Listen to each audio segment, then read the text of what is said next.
Big boss Kannada season 11 ಮುಕ್ತಾಯವಾದ ಬಳಿಕ ಸ್ಪರ್ಧಿಗಳು ತಮ್ಮ ಕೆಲಸದಲ್ಲಿ ತೊಡಗಿಸಿಕೊಳ್ತಾ ಇದ್ದಾರೆ. ಕೆಲ ಸ್ಪರ್ಧಿಗಳಿಗೆ ಸಿನಿಮಾ, ಸೀರಿಯಲ್ಗಳಿಂದ ಆಕರ್ಷಕ ಆಫರ್ ಬರುತ್ತಿದ್ರೆ, ಇನ್ನು ಕೆಲ ಸ್ಪರ್ಧಿಗಳು ಬಾಯ್ಸ್ ವರ್ಸಸ್ ಗರ್ಲ್ಸ್ ರಿಯಾಲಿಟಿ ಶೋನಲ್ಲಿ ಕಾಣಿಸಿಕೊಳ್ತಾ ಇದ್ದಾರೆ. ವಿನ್ನರ್ ಹನುಮಂತ, ಧನ್ರಾಜ್, ರಜತ್, ಚೈತ್ರ ಸೇರಿದಂತೆ ಕೆಲ ಸ್ಪರ್ಧಿಗಳು ಬಾಯ್ಸ್ ವರ್ಸಸ್ ಗರ್ಲ್ಸ್ನಲ್ಲಿ ಭಾಗವಹಿಸುತ್ತಿದ್ದಾರೆ. ರನ್ನರ್ ಅಪ್ ತ್ರಿವಿಕ್ರಮ್ ಸಿಸಿಎಲ್ ಮುಗಿಸಿದ ಇದೀಗ ಮುದ್ದು ಸೊಸೆ ಸೀರಿಯಲ್ನಲ್ಲಿ ನಟಿಸುತ್ತಿದ್ದಾರೆ.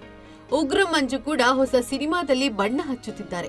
ಆದರೆ ಗೌತಮಿ ಜಾಧವ್ ಅವರು ಬಿಗ್ ಬಾಸ್ ಶೋ ಮುಗಿದ ಬಳಿಕ ಹೆಚ್ಚಿನ ಯಾವುದೇ ಕಾರ್ಯಕ್ರಮದಲ್ಲಿ ಕಾಣಿಸಿಕೊಂಡಿಲ್ಲ. ಯಾವುದೇ ಸೀರಿಯಲ್ ಅಥವಾ ಸಿನಿಮಾ ಆಫರ್ ಬಗ್ಗೆಯೂ ಸುಳಿವು ನೀಡಿಲ್ಲ. ಹೆಚ್ಚು ಕರಾವಳಿಯಲ್ಲಿ ಬೀಡು ಬಿಟ್ಟಿದ್ರು. ಅನೇಕ ದೇವಸ್ಥಾನಗಳಿಗೆ ಭೇಟಿ ಕೊಟ್ಟು ಟೆಂಪಲ್ ರನ್ ನಡೆಸಿದ್ರು. ಇತ್ತೀಚೆಗೆ ಕೃಷ್ಣನ ನಾಡು ಉಡುಪಿಯಲ್ಲೂ ಕಾಣಿಸಿಕೊಂಡಿದ್ರು.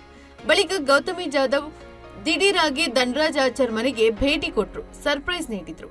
ಆದ್ರೆ ಗೌತಮಿ ಮುಂದಿನ ಪ್ಲಾನ್ ಏನು? ಸಿನಿಮಾ ಅಥವಾ ಧಾರಾವಾಹಿಯಲ್ಲಿ ನಟಿಸುತ್ತಿದ್ದಾರೆ ಎಂಬ ಕುರಿತು ಯಾವುದೇ ಅಪ್ಡೇಟ್ ಇರಲಿಲ್ಲ.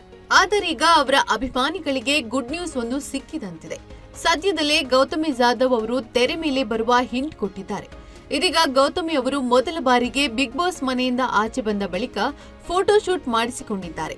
ದೊಡ್ಡ ಮನೆಯಿಂದ ಹೊರಬಂದ ಬಳಿಕ ಭವ್ಯ ಗೌಡ, ಮೋಕ್ಷಿತಾ ಪೈ, ಐಶ್ವರ್ಯ ಸಿಂಧೋಗಿ, ಚೈತ್ರ ಕುಂದಾಪುರ್ ಸೇರಿದಂತೆ ಅನೇಕ ಸ್ಪರ್ಧಿಗಳು ಫೋಟೋ ಶೂಟ್ ನಡೆಸಿ ತಮ್ಮ ಸಾಮಾಜಿಕ ಖಾತೆಯಲ್ಲಿ ಫೋಟೋಗಳನ್ನು ಹಂಚಿಕೊಂಡಿದ್ದಾರೆ.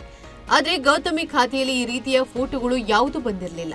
ಆದರೀಗ ಇವರು ಫೋಟೋ ಶೂಟ್ ಮಾಡಿಕೊಂಡಿದ್ದು ದೊಡ್ಡ ಅಪ್ಡೇಟ್ನ ಸೂಚನೆ ಕೊಟ್ಟಿದ್ದಾರೆ.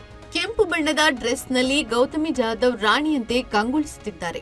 ಈ ಫೋಟೋಗೆ ಸಾಕಷ್ಟು ಕಮೆಂಟ್ಗಳು ಬರುತ್ತಿದ್ದು, ದೇವಲೋಕದ ಅಪ್ಸರೆ ಎಂದು ಕೆಲವರು ಹೇಳಿದ್ದಾರೆ. ಇತ್ತೀಚೆಗಷ್ಟೇ ಗೌತಮಿ ಅವರು ಈ ಫೋಟೋ ಶೂಟ್ನ ವಿಡಿಯೋ ಕೂಡ ಹಂಚಿಕೊಂಡಿದ್ದಾರೆ.